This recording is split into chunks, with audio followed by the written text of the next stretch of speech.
Capítulo 12. El subconsciente. El enlace que establece la conexión. El 11º paso hacia la riqueza. El subconsciente es un campo de conciencia en el que todo impulso de pensamiento que alcanza la mente consciente a través de cualquiera de los 5 sentidos se ve clasificado y registrado, y del que se pueden recordar o retirar los pensamientos, del mismo modo que se sacan las cartas de un archivador. Recibe y archiva las impresiones sensoriales o los pensamientos, sin importar su naturaleza. Cualquier plan, pensamiento o propósito que se desee trasladar en su equivalente físico o monetario puede plantarse a voluntad en el subconsciente. Este actúa primero sobre los deseos dominantes que se han mezclado con sensaciones emocionales, tales como la fe. Consideremos esto en conexión con las instrucciones contenidas en el capítulo sobre el deseo, para dar los 6 pasos esbozados allí, así como con las instrucciones acerca de la construcción y ejecución de planes, y se habrá comprendido la importancia que este pensamiento conlleva.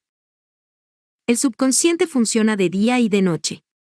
A través de un método de procedimiento, desconocido para el hombre, la mente subconsciente utiliza las fuerzas de la inteligencia infinita para disponer del poder con el que transmuta voluntariamente los deseos de una persona en su equivalente monetario, empleando siempre los medios más prácticos con los que pueda lograrse este fin. No se puede controlar por completo la mente subconsciente, pero sí es posible transmitirle cualquier plan, deseo o propósito que se desee transformar en una forma concreta. Vuelva a leer las instrucciones acerca del uso del subconsciente en el capítulo sobre la autosugestión. Existen numerosas evidencias que apoyan la creencia de que el subconsciente es el vínculo de conexión entre la mente finita del hombre y la inteligencia infinita. El subconsciente es el intermediario a través del cual se pueden utilizar a voluntad las fuerzas de la inteligencia infinita. Él, por sí solo, contiene el proceso secreto por el que se modifican y se cambian los impulsos mentales para constituir su equivalente espiritual.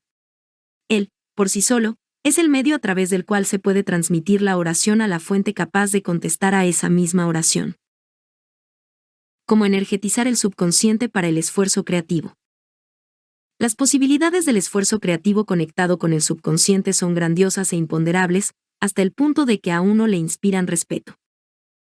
Nunca abordo la discusión del subconsciente sin experimentar una sensación de pequeñez e inferioridad, debido quizás al hecho de que sea tan lastimosamente limitada la reserva de conocimientos que poseemos sobre el tema.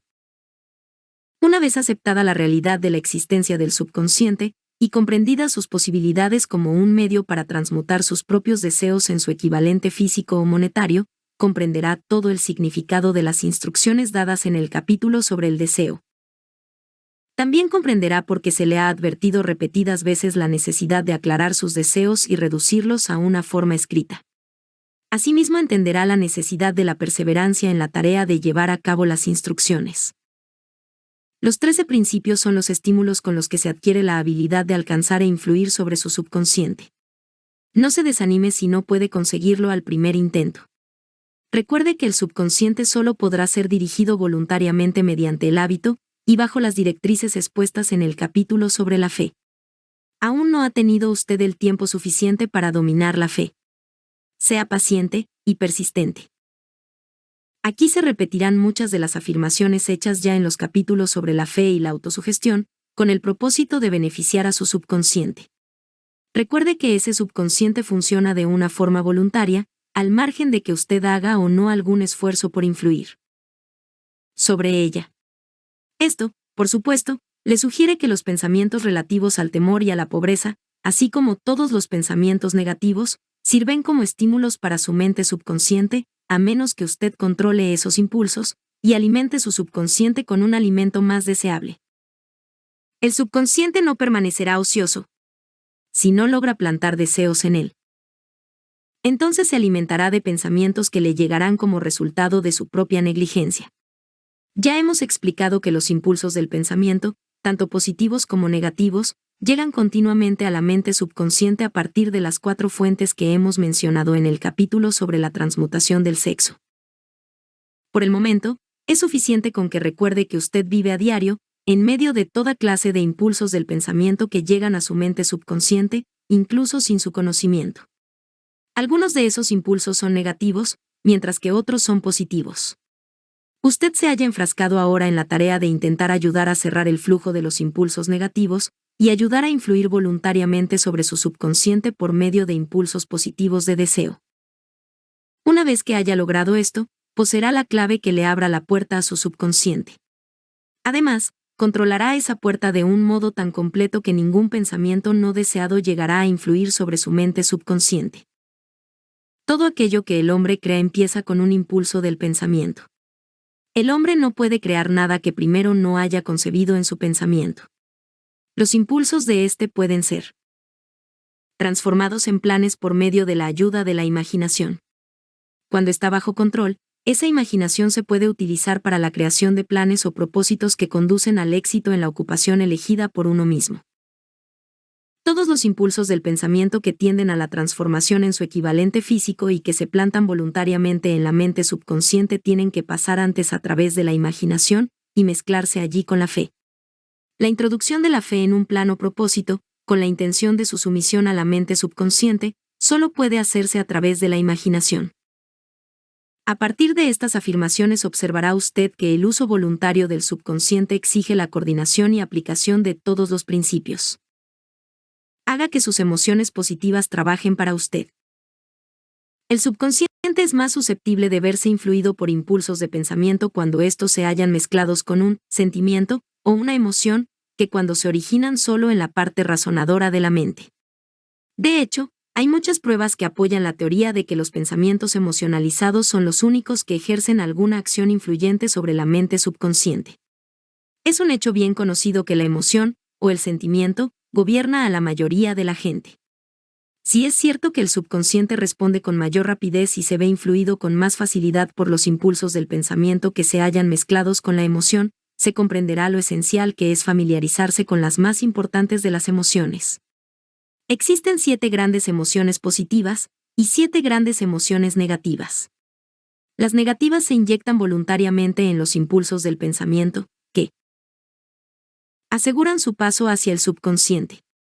Las positivas, en cambio, tienen que ser inyectadas a través de la disciplina de la autosugestión, en los impulsos del pensamiento que el individuo desee pasar a su subconsciente. En el capítulo sobre la autosugestión se han dado instrucciones al respecto. Estas emociones o impulsos sentimentales podemos compararlas con la levadura en la hogaza de pan, porque constituyen el elemento de acción que transforma los impulsos del pensamiento de un estado pasivo a otro activo. De ese modo se comprende por qué se puede actuar con más facilidad sobre los impulsos de pensamiento que han sido bien mezclados con la emoción, que sobre los impulsos de pensamiento originados en un razonamiento frío. Usted se está preparando para influir y controlar la audiencia interna de su mente subconsciente con objeto de transmitirle el deseo de obtener dinero, que quiere transmutar en su equivalente monetario. En consecuencia, es esencial que comprenda el método de aproximación a esta audiencia interna. Usted debe hablar su mismo lenguaje, puesto que, en caso contrario, no atenderá a su llamada, ya que comprende mejor el lenguaje de la emoción o del sentimiento.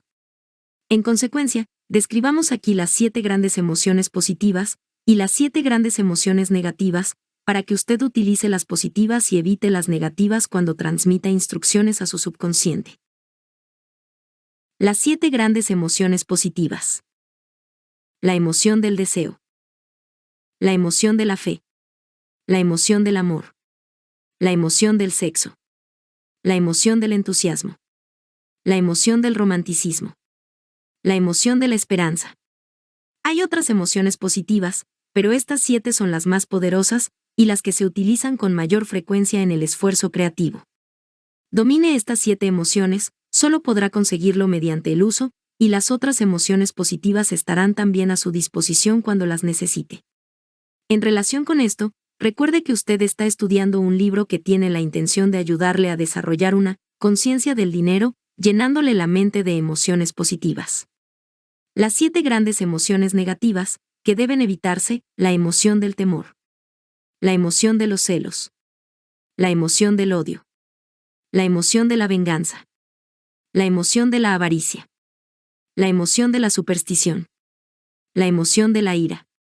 La mente no puede verse ocupada por emociones positivas y negativas al mismo tiempo. En cada momento, unas u otras tienen que dominar. Nuestra responsabilidad consiste en asegurarnos que las emociones positivas constituyan la influencia dominante de nuestra mente. Para ello le será de gran ayuda la ley del hábito. Adquiera el hábito de aplicar y utilizar las emociones positivas. Acabarán por dominar su mente de una forma tan completa que las negativas no podrán ya penetrar en ella. Solo si sigue estas instrucciones literal y completamente podrá adquirir control sobre su subconsciente. La presencia de una sola emoción negativa en su subconsciente basta para destruir todas las posibilidades de obtener ayuda constructiva de su subconsciente. El secreto de la oración eficaz.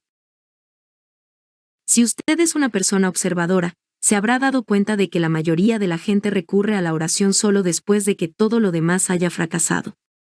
De otra manera, rezan mediante un ritual de palabras sin significado. Y, como es un hecho que la mayoría de la gente solo reza después de que todo lo demás haya fracasado, acuden a orar con las mentes llenas de temor y de dudas, que son las emociones que actúan sobre el subconsciente y pasan a la inteligencia infinita. Del mismo modo, esta es la emoción que la inteligencia infinita recibe y sobre la que actúa. Si usted reza por algo, pero mientras lo hace experimenta el temor de no recibirlo, o teme que la oración no actúe sobre la inteligencia infinita, esa plegaria habrá sido en vano. A veces, la oración tiene como resultado la realización de aquello por lo que se ha rezado. Si ha pasado alguna vez por la experiencia de recibir aquello por lo que rezó, retroceda en su memoria, y recuerde el estado mental de aquel momento en el que estaba orando. Sabrá entonces, con toda seguridad, que la teoría aquí descrita es algo más que una simple teoría. El método mediante el que usted puede comunicarse con la inteligencia infinita es muy similar a aquel por el que la vibración del sonido se comunica a través de la radio. Si usted comprende el principio de funcionamiento de la radio, sabrá, sin lugar a dudas, que el sonido no se puede comunicar hasta haber sido transformado en una serie de vibraciones que el oído humano no puede detectar. La emisora de radio capta el sonido de la voz humana y lo modifica elevando la vibración millones de veces. Solo de este modo es posible comunicar la energía del sonido a través del espacio. Una vez efectuada la transformación, la energía, que originariamente se produjo en forma de vibraciones de sonido, se transporta hasta los receptores de radio, los cuales reconvierten esa energía a su nivel de vibración original, de tal modo que pueda reconocerse como sonido. La mente subconsciente es el intermediario que traduce las oraciones de uno en términos que la inteligencia infinita pueda reconocer, presenta el mensaje y trae de nuevo la respuesta en forma de un plan, o de una idea, definido para procurar el objeto de la plegaria. Si usted comprende este principio, sabrá por qué las simples palabras leídas en un libro de oraciones no sirven, y nunca servirán, como una agencia de comunicación entre la mente del hombre y la inteligencia infinita. Cualquiera puede desear riquezas, y la mayoría de la gente las desea, pero solo unos pocos saben que los únicos medios fiables de acumular riqueza son mediante un plan definido, además de un ardiente deseo de alcanzar la riqueza.